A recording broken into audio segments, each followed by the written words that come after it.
Hello, ladies and gentlemen, and the other folk. Today will be episode 2 of Artillery Through History. And guess what?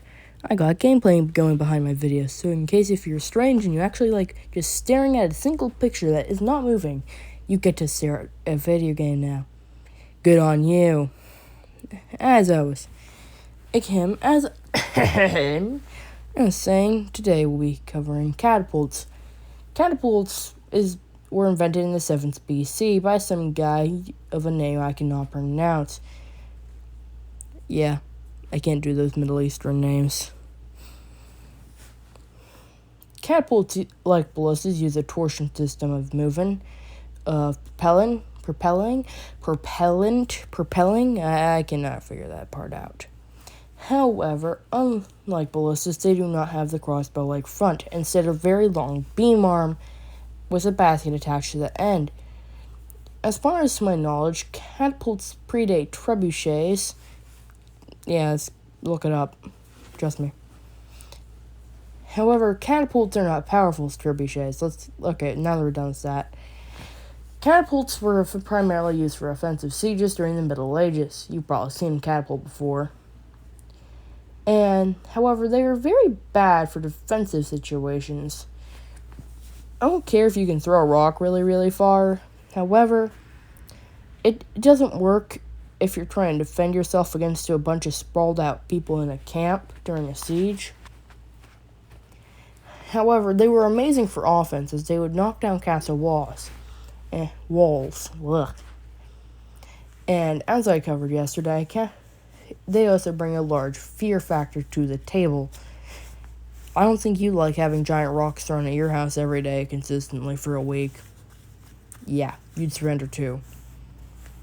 Don't worry, you're just still a peasant. Doesn't matter anyways whose peasant you are. You're still gonna be a peasant. LOL. I regret doing that. Please forgive me. But as I was saying, they tend to knock down castle walls. They're used to knock down castle walls and use suppressing fire. Ballistas could do that. However, they just didn't throw as large of stones. Most castle walls in the latter phase of the medieval period would be more resistant to them until the age of gunpowder. Catapults were used throughout the 7th century BC to the dawn of gunpowder, because, gunpowder is a little more effective against a wall than a giant rock. Trust me. However, where was I? Oh, yes. Catapults were, as I was saying, catapults were primarily used in offensive situations, whereas a ballista would be most used in defensive situations. Why, you might ask? Because catapults are not as accurate as ballistas. Ballistas would be better if you're trying to get a little more accuracy while trying to hit out tents, whereas a catapult just throws a giant stinking rock. They were giant. They took 20-30 man teams. They were big. Not as big as a trebuchet was. We'll get into that later. That's next video. We don't have to cover that now. Haha. However, most trebuchets were not trebuchets, but catapults had wheels on them so they could be moved and angled easier. That way, if, let's say, our commander here wants to absolutely demolish this one part of the wall that looked relatively weak, we're going to move all the catapults, choose that part of the wall, and we're going to pelt it endlessly. And that's generally how catapults were used. They had down at the bottom in the base there was a square, and you had to rotate it. There were several ropes there attached to that stick.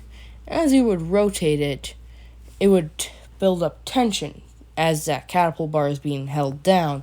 When the bit holding down the catapult bar was released, the ropes would want to spin out very fast, and it would spin out, send the rock flying far away. Oh, yeah. That's it. Want your joke? Why are the Twin Towers like genders? There used to be two, but now it's a sensitive subject. I'm sorry. I had to make a bad joke. Alright. Oh, don't forget to click that subscribe button and like the video and share with a friend. And if you do feel inclined to do your own research. Why? Because it helps me out a ton to correct me where I'm wrong, because it's a learning process. Alright. Have a great time.